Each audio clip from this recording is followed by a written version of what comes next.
Olá a todos, sejam bem-vindos de volta. Hoje estamos novamente com Ray McGovern, que foi oficial da CIA por 27 anos, presidiu a Avaliação Nacional de Inteligência e também preparou o resumo diário do presidente durante o governo Reagan. Então seja bem-vindo de volta, meu amigo. É sempre um prazer vê-lo. Obrigado, Glenn. Minha visão. Você publicou recentemente um artigo sobre a Kremlinologia estar se tornando uma arte perdida. Achei que um bom ponto de partida, antes de passarmos para eventos mais atuais, seria te perguntar o que é Kremlinologia e pelo que ela está sendo substituída, caso realmente seja uma arte perdida.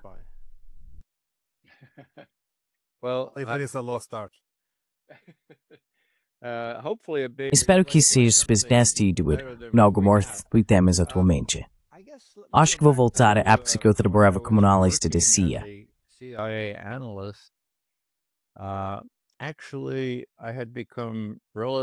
Na verdade, eu já tinha me tornado relativamente sênior quando Bill Casey, o novo diretor, chegou com o Reagan. Isso teria sido em 1981. E a primeira coisa que ele fez foi se tornar membro do gabinete, o que é um grande erro. Só para quem não sabe, autoridades de inteligência precisam se manter afastadas da formulação de políticas por motivos óbvios, assim como você tem uma parte comercial do seu banco e depois tem a parte de investimentos. Em outras palavras, é preciso haver uma separação clara entre as duas. De qualquer forma, Casey fazia parte do gabinete.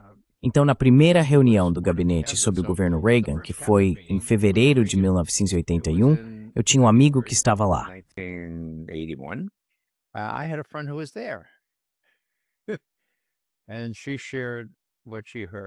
E ela compartilhou o que ouviu com o correspondente do Washington Post.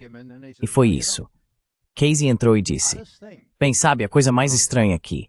Descobri que não temos muitos espiões na Rússia, e nossos analistas dependem em 80% do material para analisar a Rússia de fontes abertas, como livros, agências de notícias e jornais. Meu Deus. Esse é o Casey. Agora, Casey era um grande mestre da espionagem da Segunda Guerra Mundial. Se você não tivesse um espião te contando as coisas, nada realmente valia o que um espião podia fornecer. E ele ficou devidamente consternado com o quão poucos espiões tínhamos naqueles dias. Bem, nunca tivemos muitos na Rússia. Tivemos alguns que realmente nos ajudaram, mas muito, muito poucos.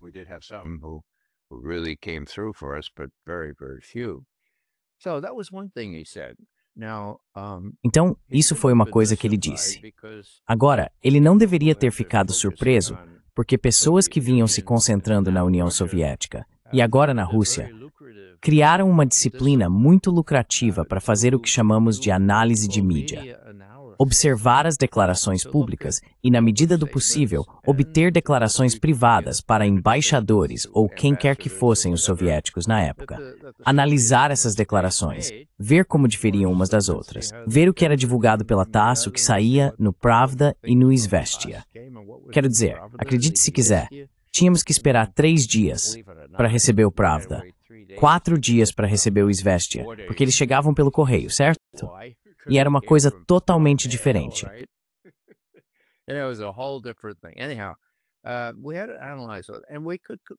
De qualquer forma, tivemos que analisar isso e conseguimos fazer pontos analíticos convincentes ao fazer isso.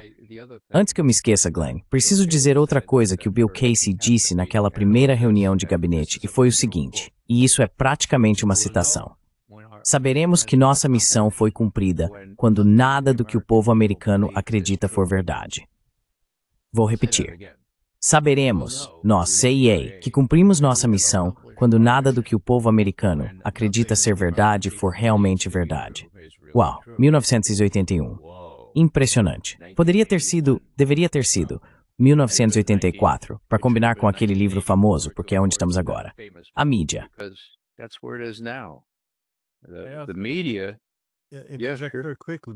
Sim, muito rapidamente, Bill Casey, ele foi diretor da CIA durante o governo Reagan. E acho que foi o Casey quem também lançou o National Endowment for Democracy, para, ao que parece, sequestrar a sociedade civil ao redor do mundo.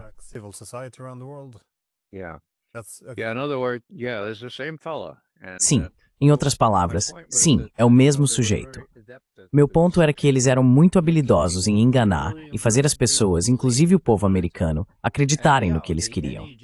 E sim, a NED, a National Endowment for Democracy, chamada assim, simplesmente pegou o que costumava ser a equipe de ações encobertas da CIA propriamente dita, sob o vice-diretor de operações, e colocou isso à vista, por assim dizer. Muitos dos mesmos agentes foram transferidos, por assim dizer, e passaram a trabalhar para a National Endowment for Democracy. National Endowment for Democracy. They were the ones behind lots of coups and Eles foram os responsáveis por muitos golpes, mudanças de regime, revoluções coloridas e todo esse tipo de coisa. E foi praticamente admitido abertamente que você sabe, é isso que a CIA vai fazer agora. Eles vão fazer isso por esse meio, porque é mais apresentável e eles conseguem algum financiamento. E parece melhor do que ter uma equipe de ações secretas fazendo isso. E claro, eles tiveram um papel enorme na revolução, por assim dizer, quero dizer, no golpe em Kiev em fevereiro de 2014. Então, sim, é o mesmo pessoal. E por que eu digo isso? Porque vamos voltar à análise da mídia. Quando entrei como analista, eu era fluente em russo. I was fluent in Russian. I had taught Russian, and I knew a lot about Russian history and so Eu tinha forth. ensinado russo e sabia muito sobre a história da Rússia e coisas do tipo. Meu primeiro trabalho foi acompanhar as relações da Rússia com a China, e era um setor em crescimento, porque precisávamos provar para trogloditas como James Jesus Angleton que isso era real, que russos e chineses realmente tinham alguns problemas. Era como, eles são todos comunistas, você não foi enganado por essas pessoas. Então, tínhamos que depender principalmente do que víamos na mídia. E claro, a grande acusação que os russos faziam contra os chineses era chauvinismo de grande potência. Você é um chauvinista de grande potência, diziam os chineses aos russos. Ah, você é um chauvinista de grande potência. Então tínhamos muito pouco em que nos basear além dessas disputas públicas.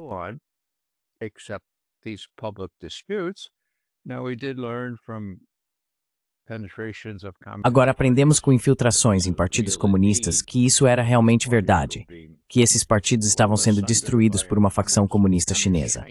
Então, essa era uma disputa muito real, mas tiramos essas conclusões coerentes e realmente alertamos Kissinger e Nixon. Olhem, essas pessoas estão em conflito. Eles podem se odiar pelo resto da existência aqui. Então, pela primeira vez, vocês devem aproveitar isso. Eles provavelmente poderiam, certo? Agora, a história volta para 1971-72, quando Nixon e Kissinger pensaram, bem, talvez fosse realmente bom deixar os soviéticos realmente preocupados com o nosso desenvolvimento de relações com a China, e talvez eles se tornassem um pouco mais flexíveis em questões que nos interessam na Europa e no controle de armas. E de fato, funcionou como um encanto.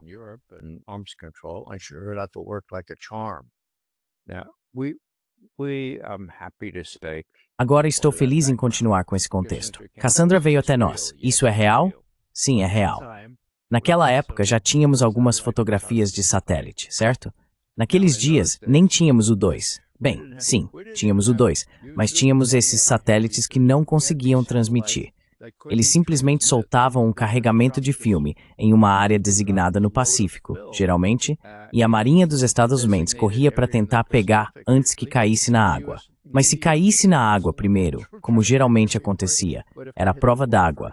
Pegavam, colocavam em um avião e levavam para Rochester, Nova York, para Kodak, certo?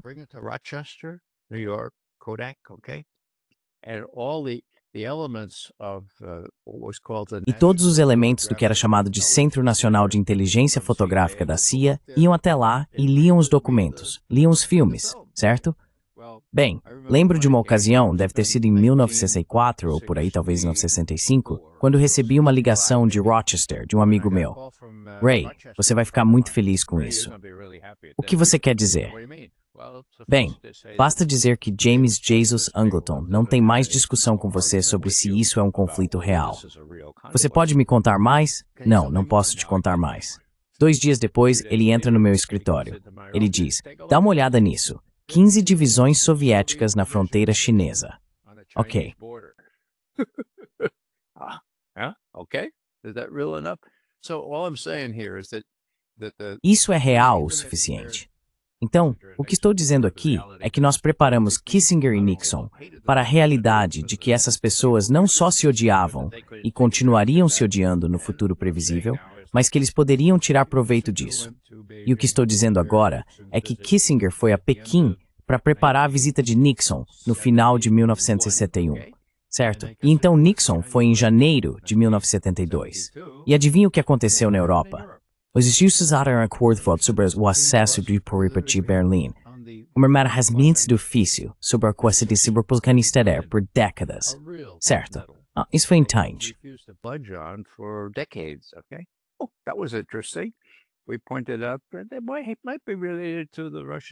Nós apontamos que isso poderia estar relacionado à preocupação dos russos com a possibilidade de a China sair na frente deles com vocês, melhorando as relações com os Estados Unidos. E então as pessoas começaram a dizer, bem, talvez os russos pudessem ser persuadidos a fazer um controle de armas de verdade. Agora, as conversas sobre limitação de armas estratégicas já haviam começado por volta de 69 ou 70, e havia perspectiva de algum sucesso. Mas, uma vez que essa questão da China veio à tona, os russos ficaram muito mais interessados, muito mais flexíveis. E basta dizer que meu setor tinha 3 pessoas envolvidas nisso. Uma com a delegação, autodelegação, seja em Viena ou Helsinki, uma com os analistas militares com quem precisávamos trabalhar, e a outra fazendo relatórios diários sobre a China para o diretor e outras pessoas em Washington.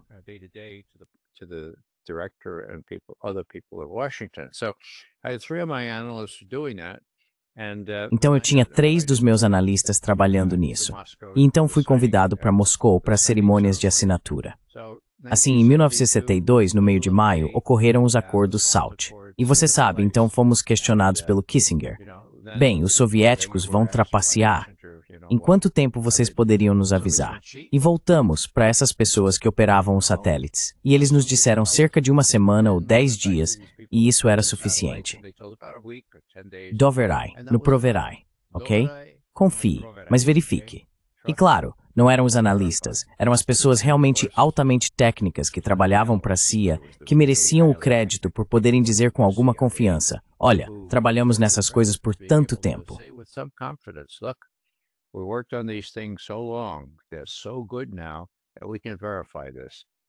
Eles estão tão avançados agora que podemos verificar isso. Então, resumindo, agora temos ambos. Temos os satélites e temos outras informações. Comunicações interceptadas são muito mais valiosas agora. Mas naquela época, éramos treinados para observar a mídia e tirar conclusões do que eles diziam ou do que não diziam. Agora, mais um pequeno exemplo. O Tratado INF, o Tratado de Forças Nucleares de Alcance Intermediário. Meu Deus, aquilo surgiu do nada, quando Gorbachev disse a Reagan, depois que eles desenvolveram uma boa relação. Ei, esse SS-20 que temos na parte europeia da União Soviética e esses mísseis Pershing II que vocês têm na Europa, meu Deus, para que servem? Já temos dissuasão.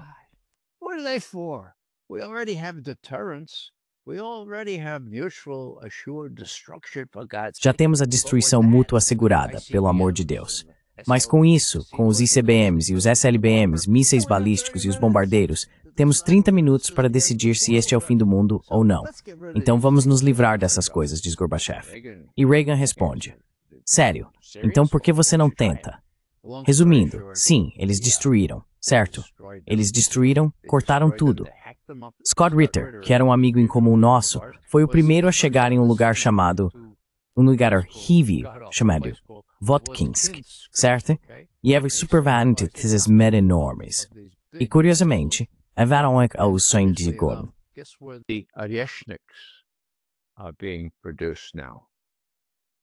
Votkinsk.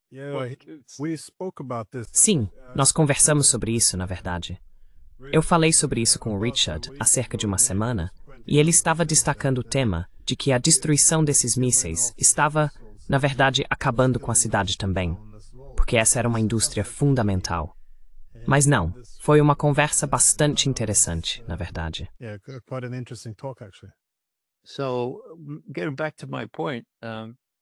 Então, voltando ao meu ponto, esse é o exemplo que eu ia apresentar, desculpe por devagar, Eu fui um dos responsáveis por informar a equipe do Reagan.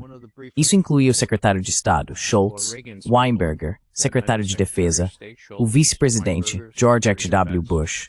E depois perguntamos ao presidente, tudo bem se o chefe do Estado-Maior Conjunto também recebeu o PDB de manhã? E ele disse, claro. E esse era o Jack Vesey. Incrível. Um verdadeiro militar. Brown shoe, Battlefield Commission officer from World War II. Oficial comissionado em campo na Segunda Guerra Mundial. Realmente um prazer trabalhar com ele. Enfim, então nós fizemos um briefing para essas pessoas. Agora, em certo momento, o conselheiro de segurança nacional dele, logo no início, era um xerife do Texas, ou de algum lugar assim. Clark era o nome dele, certo? Não sabia nada de nada. E eu estava fazendo um briefing para ele naquela manhã específica e tinha acabado de receber um ticker. Agora, ticker significa algo vindo da máquina de notícias, que são os serviços de notícias, AP ou Reuters, ou talvez a TASS, sabe? E tinha um discurso do Chernenko, que era o cara interino, o chefe do Partido Comunista Soviético. Então ele estava falando sobre os termos russos ou soviéticos para entrar nesse tipo de acordo e deixou de fora uma das pré-condições. E eu estava lendo isso na antessala do juiz Clark. And so I'm reading that in Judge Clark's anteroom. I said, oh my God, this flexibility. Eu disse, meu Deus, a flexibilidade aqui. Veja bem, era a ausência de algo que eles sempre haviam colocado antes como condição.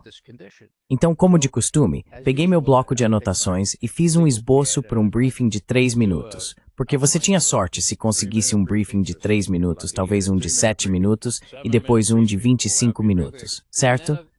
Entrei na sala do juiz Clark e disse, agora, a primeira coisa que preciso te contar, ainda não está no resumo diário do presidente, porque acabou de chegar, mas posso te dizer, juiz Clark, que os soviéticos demonstraram certa flexibilidade nessa questão das forças nucleares intermediárias. E foi como se ele nunca tivesse ouvido as palavras soviético e flexibilidade na mesma frase. Então houve um verdadeiro desencontro. Você pode repetir isso, Sr. McGovern? And so it was a real disconnect. Would you say that again, Mr. McGovern? The Soviets have shown some flexibility. Os soviéticos demonstraram certa flexibilidade em relação aos termos para concordar com os mísseis. Me conte sobre isso. Resumindo, fiz a versão de 25 minutos e foi realmente eficaz. Tudo se resumia à ausência de uma cláusula que eles vinham exigindo e que não mencionaram. Agora, quando voltei para a sede, geralmente chegávamos por volta das 9, 9h30, certo? O telefone estava tocando no meu escritório. O telefone seguro. Alô? O juiz Clark quer falar com você. Ele era juiz e também xerife. Ok, tudo bem. Então conversei um pouco com ele. Ele disse, gostaria de dar continuidade a isso. Dei a ele mais informações de fundo. Na sequência, recebo uma ligação do chefe de análise de inteligência. O nome dele era Robert Gates. Eu já conhecia o Robert Gates porque ele trabalhou para mim nos anos 70.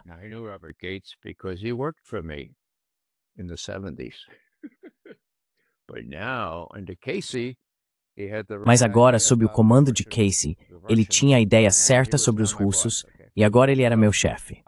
Então recebi uma mensagem do Casey, do escritório do Bob Gates. Nada de mais conversas com o juiz Clark. Qualquer conversa com o juiz Clark passa por mim. Enfim, isso é meio que uma anedota, mas era assim que as coisas funcionavam lá. E eu me sentia realmente sortudo por ter podido passar 4 anos inteiros, cara a cara, fazendo briefings no centro da cidade para pessoas como o vice-presidente George H.W. Bush, Shultz, Weinberger, uma série de conselheiros de segurança nacional, alguns dos quais acabaram na prisão. E claro, Jack Vesey, presidente do Estado-Maior Conjunto.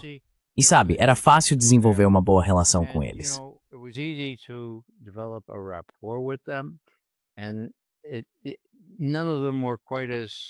E nenhum deles era tão obstinado ou difícil de convencer quanto o juiz Clark de que os soviéticos poderiam mostrar alguma flexibilidade. Estamos em movimento. E quando Gorbachev assumiu, pude dizer especialmente ao Shultz e também ao Bush que me ouviam que havia uma oportunidade real. Dava para negociar com eles. Meus chefes, Casey e Gates, diziam, é só um comunista esperto, cuidado. O Partido Comunista da União Soviética nunca, jamais vai abrir mão do poder sem uma luta sangrenta. Então Schultz me perguntou, Ray, você acabou de me contar essa novidade? Eu disse, sim, aqui está. Ah, então estou convidado para Moscou? Sim, senhor, está. Acabou de chegar. Imagino que diz Schultz, imagino que seus supervisores diriam que é uma ideia estúpida fazer isso.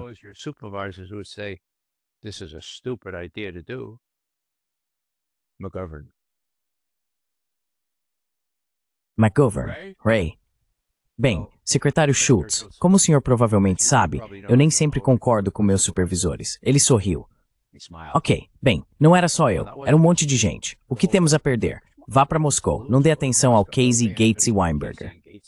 Certo, então eu estava por dentro de tudo isso.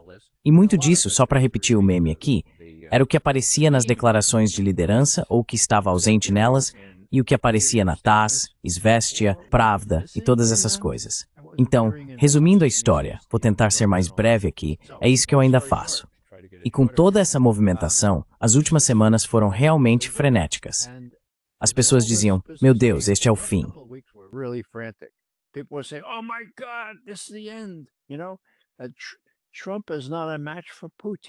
Trump não é páreo para Putin. Ele vai passar a perna nele e teremos uma guerra nuclear. E eu digo, espere um segundo. O que os russos estão dizendo? Ah, bem, ninguém ouviu o que os russos disseram. Foi isso que coloquei neste artigo, dizendo que, sabe, a análise da mídia ou a kremlinologia está se tornando uma espécie em extinção. Mas aqui está um pouco disso. E eu analisei declarações de Putin, de Lavrov, o ministro das Relações Exteriores, de Ushakov, que é o braço direito de Putin nesses assuntos, e de Ryabkov, o primeiro vice-ministro das Relações Exteriores de Lavrov. E todos disseram, sabe, há esperança aqui. Achamos que há espaço para progresso e pensamos sobre Trump. Eu confio em Trump. I trust Trump. I think he's sincere. Now, Acho que ele é sincero. Agora, a reação que tive ao prestar atenção nessas coisas foi, isso é só propaganda. Quando Putin chegar ao Alasca, ele vai passar a perna neles e todos nós estaremos em uma enrascada danada. Deixe-me só terminar essa parte dizendo o que o Putin disse ontem, ok? Ele estava com um monte de figurões da segurança nacional, 21 deles enfileirados, e disse o seguinte, e eu cito, o estágio em que estamos com a atual administração dos Estados Unidos. Bem, é preciso enfatizar que a liderança americana está fazendo, abre aspas, esforços bastante enérgicos e sinceros para parar as hostilidades na Ucrânia. Então, veja o Putin se arriscando, certo? Depois de todas as traições sob Biden, sob Obama e sob Trump em sua primeira encarnação, ele está se arriscando.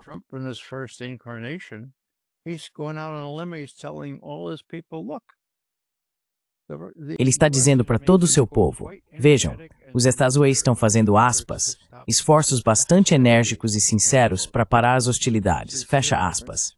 Esforços sinceros? Bem, sim, com os russos, mas também em voz baixa com os ucranianos. Em outras palavras, Zelensky está em uma situação difícil, não está? E esses esforços bastante enérgicos e sinceros são, tenho certeza, o que Putin tem em mente. Esforços com o pessoal em Kiev para tentar fazê-los entender, dizendo, olhem, sentimos muito, mas nunca deveríamos ter levado vocês por esse caminho.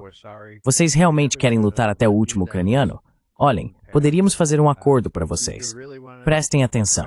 É isso que vamos tentar fazer. Então é isso que Putin está dizendo aqui, e eu provavelmente deveria acrescentar isso.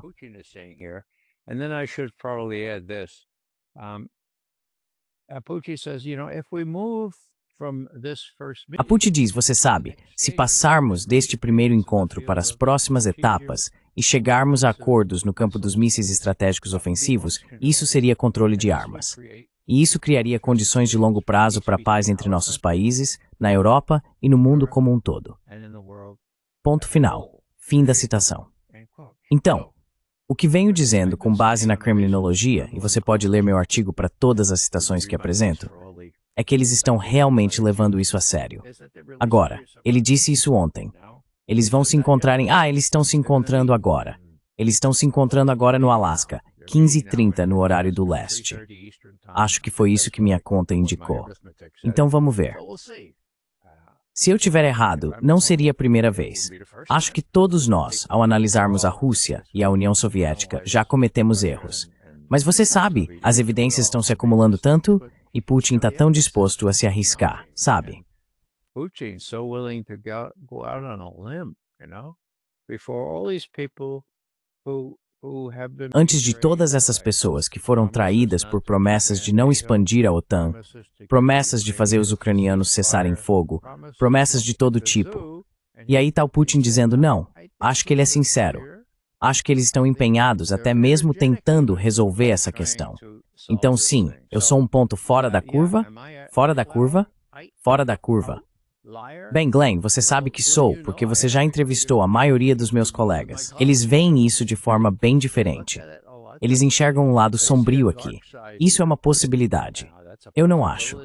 Mas, como já disse antes, já estive errado antes. E pode ser que, quando acordarmos amanhã de manhã, eu esteja completamente enganado na minha análise.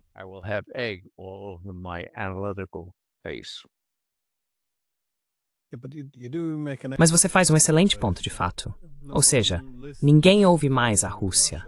Ou seja, você pode avaliar o que eles estão dizendo, como você mencionou, o que eles estão deixando de fora, como a linguagem muda.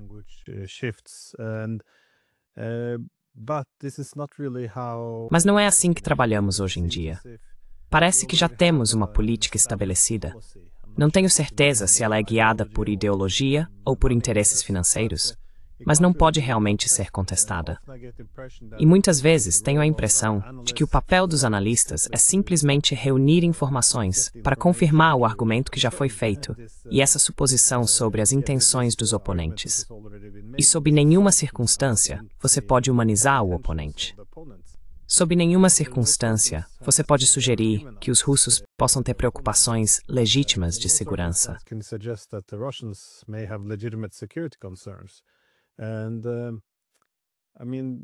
E quero dizer, há muito autossabotagem envolvida nisso, eu acho.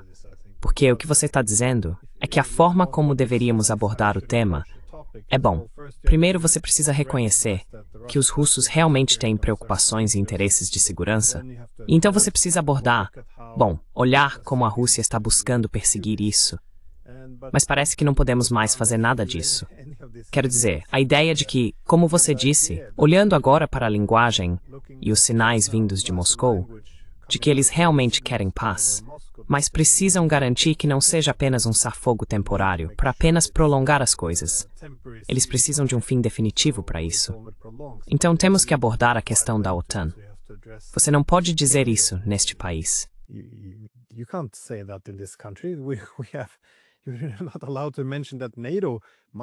Você não pode mencionar que a OTAN pode ser provocativa. Quero dizer, de fato, é a maior aliança militar do mundo e um bloco anti-Rússia que busca expulsar a Rússia da Europa. Não, isso é apenas sobre democracia. Então, a análise realmente não está presente e parece ter sido substituída. Não tenho certeza se você acha que os think tanks substituíram os analistas ou o que exatamente causou isso. Mas os Estados Unidos têm excelentes serviços de inteligência. Tem acadêmicos inteligentes. Tem John Mearsheimer, Stephen Walt, Jeff Sachs. Quero dizer, há muitas pessoas para escolher, mas você não vê mais as análises deles.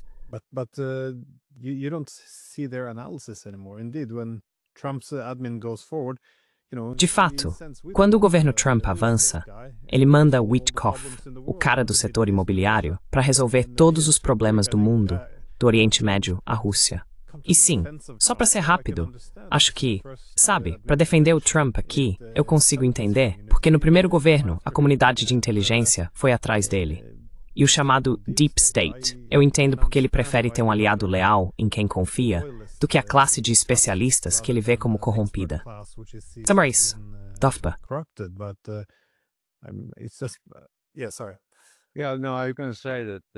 Sim, não. Eu ia dizer que o Financial Times, 2 dias atrás, publicou um artigo lamentando, dizendo: meu Deus, o Trump não tem nenhum especialista em Rússia para aconselhá-lo.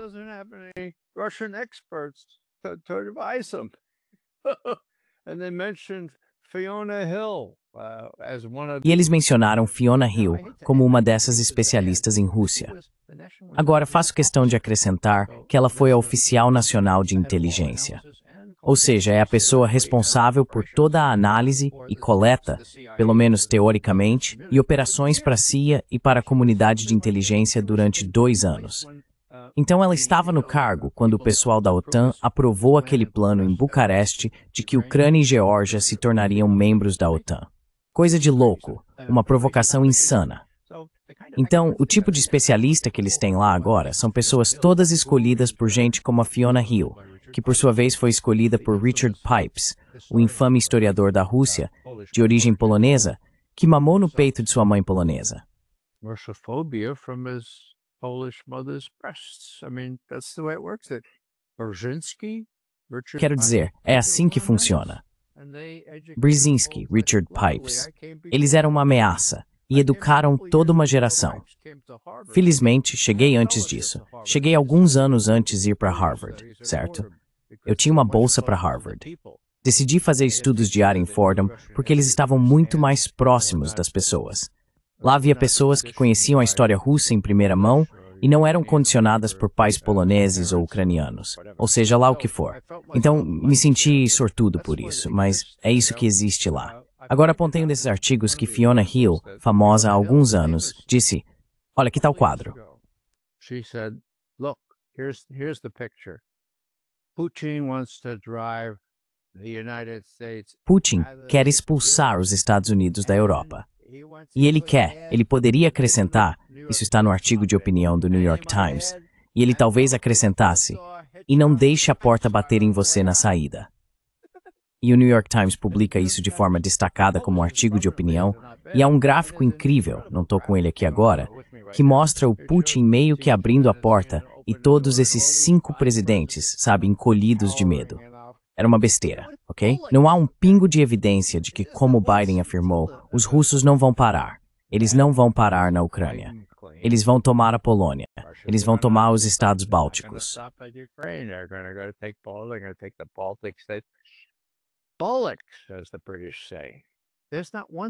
Simbólico, como dizem os britânicos.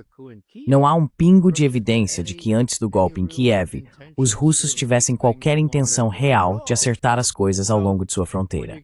Então, quando essas pessoas dizem essas coisas, e isso acaba se tornando uma espécie de sabedoria aceita, é isso que o Financial Times realmente está perdendo agora. Ah, não há especialistas em Rússia lá. Bem, minha reação a isso foi, isso é algo bom. Quero dizer, Witchcraft provavelmente é melhor do que as adcatecindas em Rússia, do tipo que foram treinados por Richard Pipes e Zbigniew Brzezinski.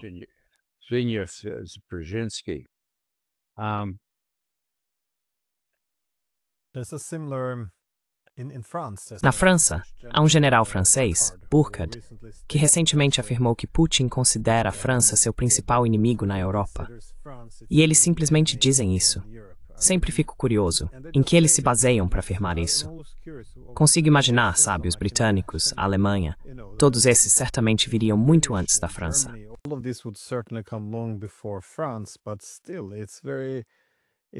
Mas ainda assim, são apenas essas declarações que têm a intenção de servir a um propósito, exagerar ameaças, qualquer coisa. Mas não é real. E como você disse, é por isso que entendo porque Trump reluta em trazer os especialistas que defenderam a expansão da OTAN em 2008, que derrubaram o governo na Ucrânia, minaram o acordo de paz de Minsk, rejeitaram garantias de segurança para a Rússia em 2021, sabotaram Istambul e boicotaram a diplomacia por 3 anos. Quero dizer, esses não são os especialistas em quem ele deveria confiar. Vi Michael McFaul e Hillary Clinton tentando dizer a Trump nas últimas 24 horas o que ele deveria fazer no Alasca. E sabe, é basicamente o mesmo que ouvimos de Rutte. E é só, sabe, Putin só respeita o poder, sabe, só poder.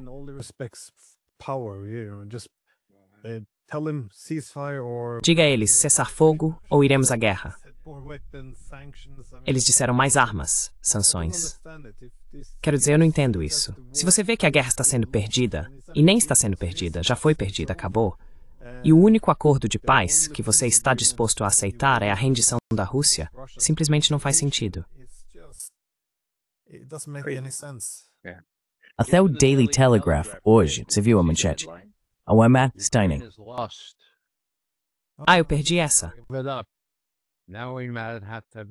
Desista. Agora talvez tenhamos que nos preparar para o que pode acontecer com os russos entrando na Europa Ocidental. Então, a Ucrânia está perdida. Isso é verdade. Mas agora precisamos ficar atentos ao que vem a seguir. Na minha opinião, tem muita gente lucrando com isso. Estão ganhando muito dinheiro porque a mídia está exagerando tudo isso, sem nenhum senso de perspectiva ou sequer honestidade.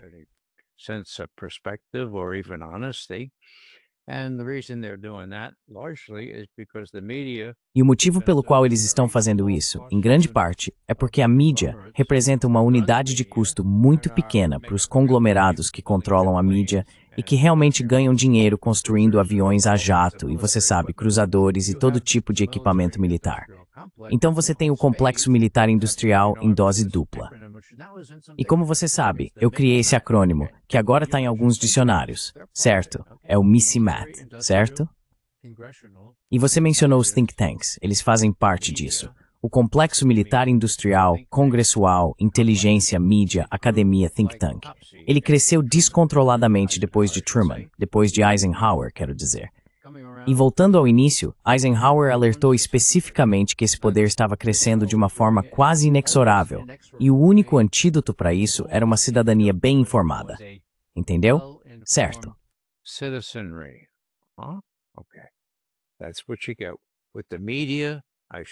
É isso que você recebe da mídia.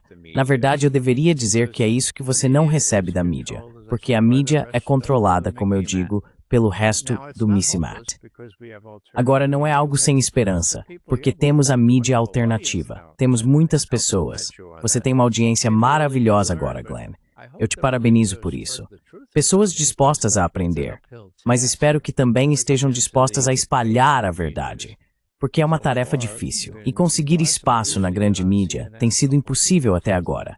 Eu costumava aparecer na CNN algumas vezes por ano, mas depois perdi o favor quando disse que meus ex-colegas haviam se prostituído, inventando informações sobre armas de destruição em massa no Iraque. Não importa se eu estava certo ou não. Não importa. It doesn't matter that I was right or not. That doesn't matter at all. That was not the meme. Esse não era o meme, e por isso fui excluído. Fui até excluído de muitas redes sociais que costumavam me convidar. Eu poderia enumerar 5 dessas agora, de cabeça. Aaron Maté, um bom amigo meu e um excelente analista, costumava trabalhar no Democracy Now! E ele é muito, muito elogioso em relação ao meu trabalho pioneiro sobre o Russiagate e ao fato de que aquilo não poderia ser real, porque essa história de hackers russos não podia ser real. Enfim, ele disse: "Sabe, Ray, eu fui conferir no Democracy Now! E de repente eles pararam de te chamar quando começou o Russiagate. E também não me chamaram por muito tempo." Eu perguntei: "Quanto tempo?" 8 anos. 8 anos? É. E aí te chamaram de novo há 2 anos em outubro.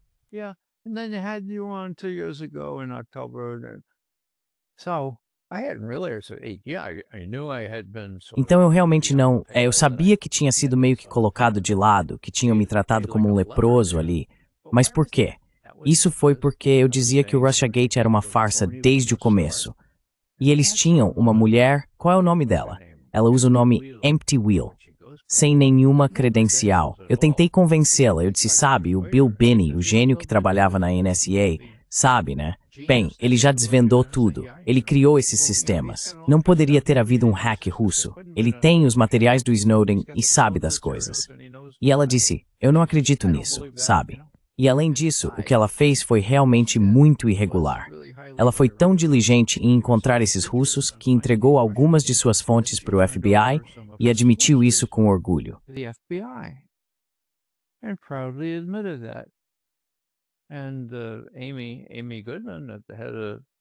E Amy Goodman, a chefe do Democracy Now!, em um certo momento disse: "Agora, antes de terminarmos, você reconhece que enviou informações ao FBI sobre algumas de suas fontes?"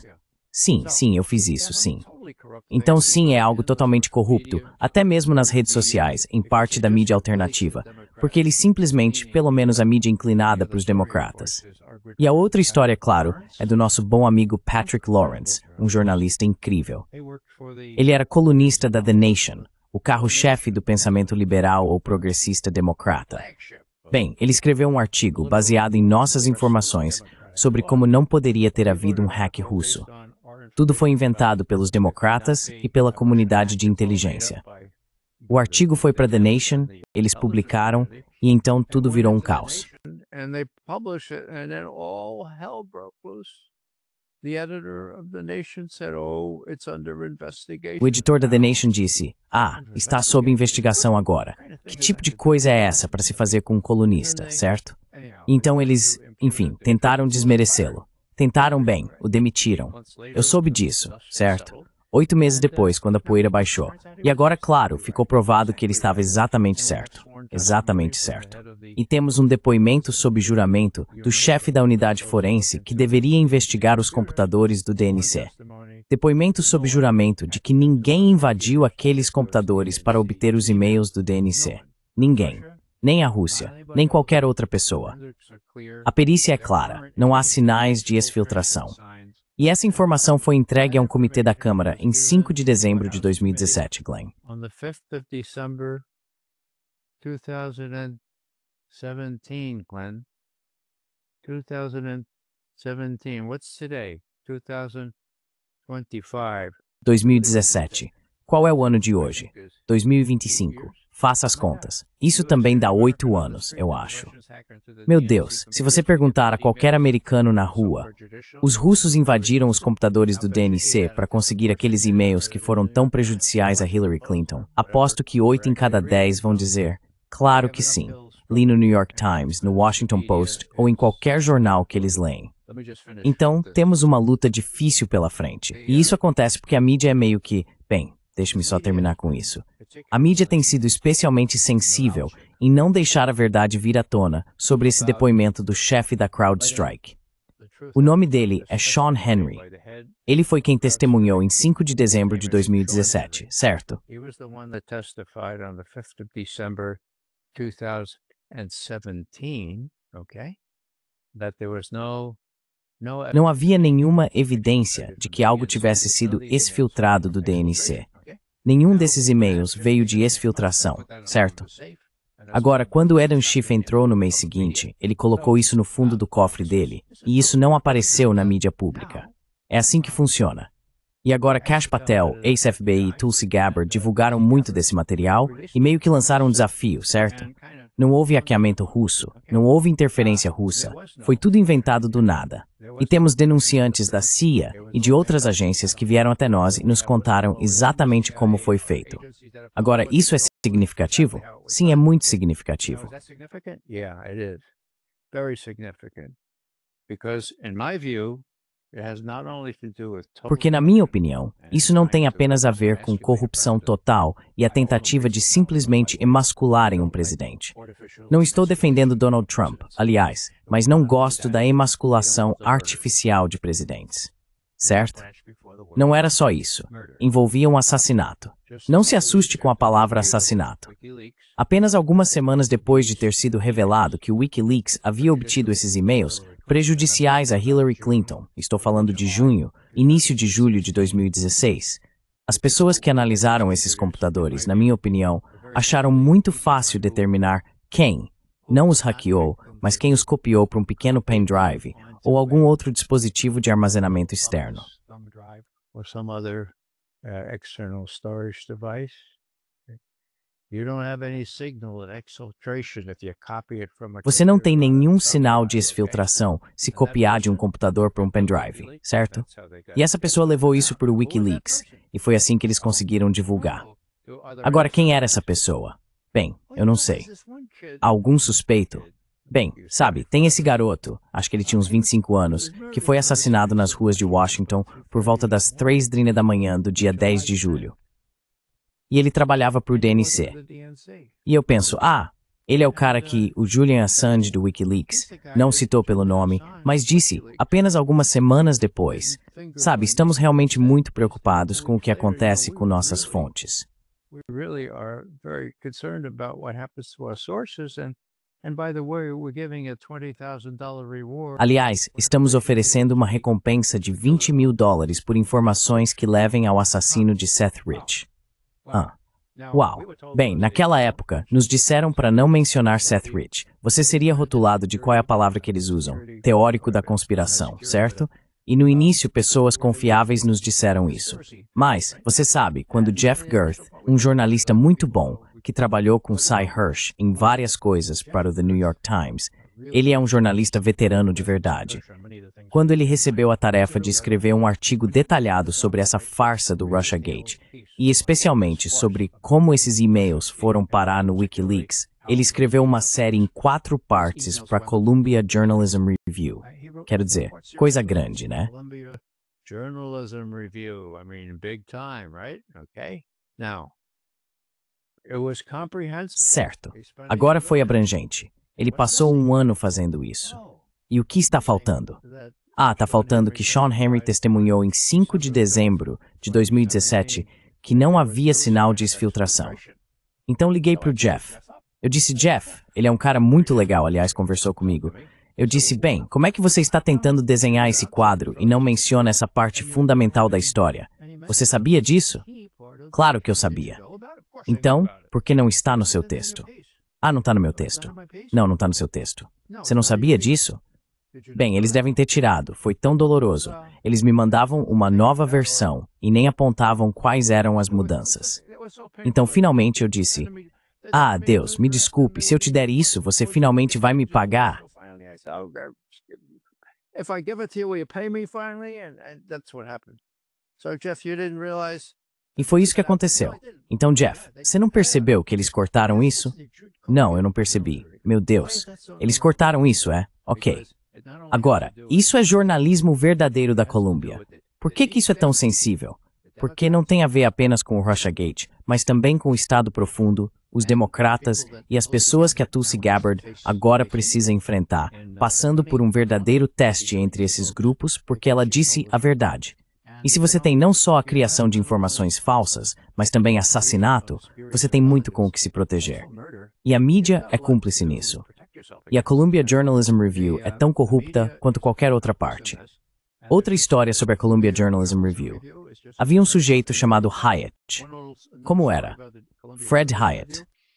There was a fellow named Hyatt. What was it? Fred Hyatt. Yeah, he ran the op-ed part for the Sim, ele comandou a seção de artigos de opinião do Washington Post por, bem, 15 anos.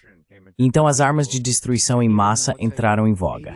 E ele publicou, digamos que ele publicou 80 artigos de opinião, e 73 deles diziam sim, há armas de destruição em massa no Iraque.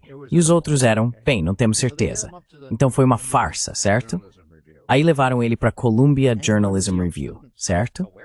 E um dos jovens estudantes, ciente de tudo isso, perguntou, agora, Sr. Hyatt, diga-me, o senhor acabou de afirmar novamente que é um fato incontestável que havia armas de destruição em massa, e a maioria dos seus artigos de opinião dizia isso. Como o senhor explica a situação agora que está provado que não havia nenhuma? E sabe o que ele respondeu? Ele disse, e cito bem, se as armas de destruição em massa não estavam lá, provavelmente não deveríamos ter dito que estavam. Fim da citação. I was with my patron, Bob Perry, Robert Perry. Eu estava com meu mentor, Bob Perry, Robert Perry, um jornalista investigativo sem igual. Ele e Sy Hersh estão entre os melhores do ramo, certo? Ele me treinou para ser algo parecido com um jornalista, em vez de um oficial de inteligência. Então ele me diz, sabe, quando o Hyatt diz, se eles não estavam lá, provavelmente não deveríamos ter dito que estavam. O Bob se aproxima de mim, me cutuca na barriga e diz, Ray, eu achava que esse era um princípio fundamental do jornalismo, que se algo não é verdade, você não deve dizer que é. Graças a Deus. Então esse é o tipo de coisa que você encontra no jornalismo. Se você tem pessoas que conhecem o ofício da criminologia, e como eu disse, somos uma espécie em extinção, ainda é possível juntar informações importantes sobre o que está acontecendo. You can still piece together important things of what's going on. And again, I go out on a limb here because E novamente, estou me arriscando aqui porque essa reunião acabou de começar há 29 minutos em Anchorage, certo? E eles podem decidir destruir o mundo, por tudo que eu sei. Mas se eles saírem como eu previ que sairão, Se eles estiverem dispostos a trabalhar não só para resolver a questão da Ucrânia, mas também para ter um relacionamento melhor entre nossos dois países, o que eu acho que ambos os presidentes querem. Então eu diria, olhem, vocês realmente deveriam prestar mais atenção às pessoas que sabem fazer análise política e que já tiveram certo sucesso com isso no passado. E não dar atenção a todas essas outras distrações. E sabe, pessoas que gostam de pontificar ou de ficar divagando sem ter nenhuma base sólida no que os russos estão dizendo ou fazendo para se apoiar.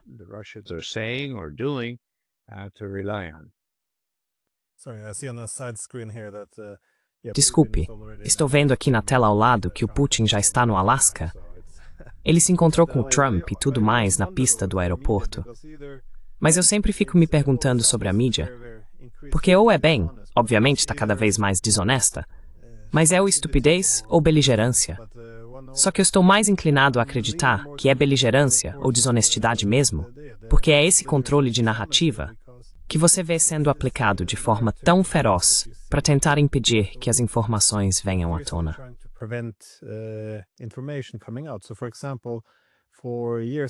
Então, por exemplo, há anos dizem que afirmar que a Rússia está vencendo é propaganda e que você deve ser punido. Bem, agora os fatos mostram que eles estão vencendo. Se você fala sobre o sequestro forçado, ou como eles chamam, recrutamento de ucranianos, isso é propaganda russa. Bem, agora é aceitável dizer isso. As sanções. Lembro que desde o primeiro dia eu disse que isso não iria funcionar.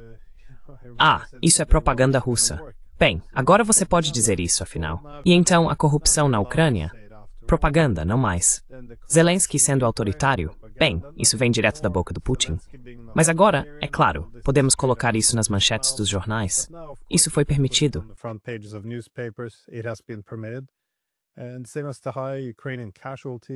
E é a mesma coisa com o alto número de baixas ucranianas. E agora temos a impressão de que em breve, talvez até possamos falar sobre a expansão da OTAN como uma causa. Porque via político e outros argumentando, bem, talvez se a Ucrânia puder entrar na OEA, então podemos tirar a OTAN da mesa. Então, de repente, em breve poderemos falar sobre a expansão da OTAN também. É como se, gradualmente, a realidade alcançasse. Mas o que acho fascinante sobre o Russiagate não é apenas o quão grave foi, em termos de nos trazer a esse ponto horrível em que agora estamos realmente travando uma guerra por procuração, mas também todos os jornalistas que estavam promovendo essas bobagens, as manchetes todos os dias, durante todos esses anos. Agora que isso foi desmentido, que era notícia falsa, não há interesse, ninguém quer se responsabilizar pelo que fizeram, que isso estava errado, que era incorreto, que estavam espalhando notícias falsas. Se não foi de propósito, ao menos deveriam corrigir o registro, mas não há nada. É isso mesmo, exatamente. E essa é a parte decepcionante. Nenhuma responsabilização, ninguém querendo realmente remover essa base para todas essas teorias da conspiração, de que os russos estão interferindo em todo lugar.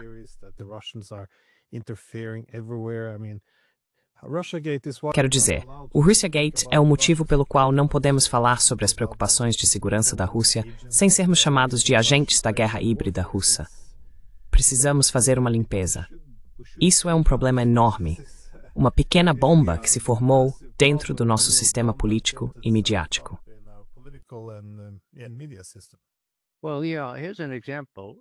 Bem, sim, aqui vai um exemplo. Fred Hiatt, eu já mencionei ele antes, chefe do editorial do Washington Post, o cara que disse que não deveríamos deixar a verdade vir à tona.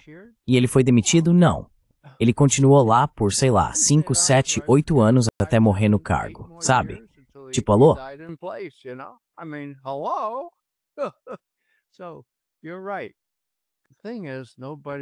Então você tá certo. A questão é que ninguém nunca é responsabilizado. E em vez de admitirem seus erros, o New York Times publica um artigo de opinião do John Brennan e do James Clapper, que são os principais, não suspeitos, mas os principais praticantes de tudo isso, certo? E aí eles têm o David Sanger, que é o homem deles ali, ou seja, da comunidade de inteligência, escrevendo um texto floreado dizendo, não, eles erraram nisso e erraram naquilo. Ah, sim, está escrito no que o senador Grassley divulgou, mas isso não é verdade. É tudo russo. Adivinha o que é? É nossa desinformação, desinformação russa. Então você está certo. Responsabilização é a chave. Ninguém é responsabilizado pelas mentiras sobre o Iraque. The lying about Iraq. And the people who composed that E as pessoas que elaboraram aquela estimativa fraudulenta em 1º de outubro de 2002, eu a chamo de prostituta da Babilônia, de tão ruim que era, certo? O que aconteceu com elas? Eram 4 funcionários de altíssimo escalão, o mais alto possível. 4 oficiais nacionais de inteligência. Todos receberam bônus. Os outros que mentiram também foram generosamente recompensados. Então chegamos a essa questão do Russiagate. Bem, se ninguém for responsabilizado desta vez. Bem, confesso que tenho um pouco de esperança de que com Tulsi Gabbard e Kash Patel no comando, e Kash Patel sabe onde todos os corpos estão enterrados, certo? E sabe onde estão os corpos que ainda estão vivos, como Jim Comey e John Brennan, esses caras. Jim Comey and John Brennan, those guys. So I have a meager hope that this time somebody. Então, eu tenho uma esperança modesta de que desta vez alguém será responsabilizado. E se não forem, você sabe, o sistema judiciário também está completamente corrompido. Então, sabe, temos que ser pacientes, eu acho. Mas enquanto isso, todas essas coisas estão acontecendo. E como você apontou, para mim o aspecto mais importante do Russiagate é que por cerca de 8 anos, os americanos se acostumaram a ver os russos como demônios e Putin com chifres, ou como Hitler ou Satanás. Agora, fui acusado de ser monotemático durante esses anos por causa da tenacidade com que acompanhei isso. E um radialista, com quem eu costumava conversar, dizia: "Ah, Ray, pelo amor de Deus, por que você continua batendo nessa tecla?" No, Ray, for God's sake, why do you keep harping on this? And I said, well, wait a second. E eu disse: bem, espere um segundo. Acho que é porque a Rússia tem armas nucleares. Acho que é por isso que continuo insistindo nisso. E se você olhar de uma forma mais ampla, chegamos muito perto de um confronto nuclear no final do mandato do Biden. Mais perto do que vi em muitos anos, e eu já estou por aqui há um tempo, ok? Agora, por que isso teria sido possível? Porque a maioria do povo americano foi doutrinada a pensar em como os russos eram ou são maus. E se 80%, se não 80%, talvez 70% agora, ainda acreditam que os russos são responsáveis por Donald Trump e por derrotar Hillary Clinton e assim por diante. And defeating Hillary Clinton and so forth. So, yeah, it's a consequential thing. Então, sim, é algo de grande consequência quando você falsifica essas informações e quando a própria imprensa atua como facilitadora de tudo isso, assim como o Estado Profundo e o Partido Democrata. E se eles ficam muito defensivos, não só pelo que fizeram, mas talvez por estarem implicados no assassinato de um jovem funcionário que trabalhava para o DNC. Digo isso porque estou cada vez mais convencido de que esse é o caso. E olho para o FBI, como eles evitaram prestar contas ao negar aos tribunais, veja bem, que possuem quaisquer arquivos sobre Seth Rich. Bem, eles têm arquivos aos montes. Vai ser realmente interessante ver se Kash Patel, quando chegar nesses detalhes mais minuciosos, vai responsabilizar as pessoas que deveriam liberar isso para o tribunal. Não apenas para esta ou aquela pessoa, mas para o tribunal.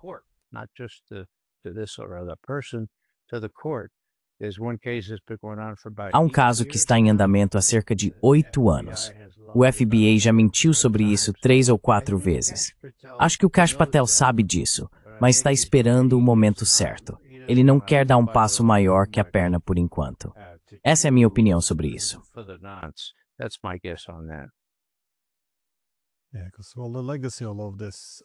Sim, porque tudo isso não se resume apenas à guerra com a Rússia, a um sistema político polarizado e à falta de confiança na mídia.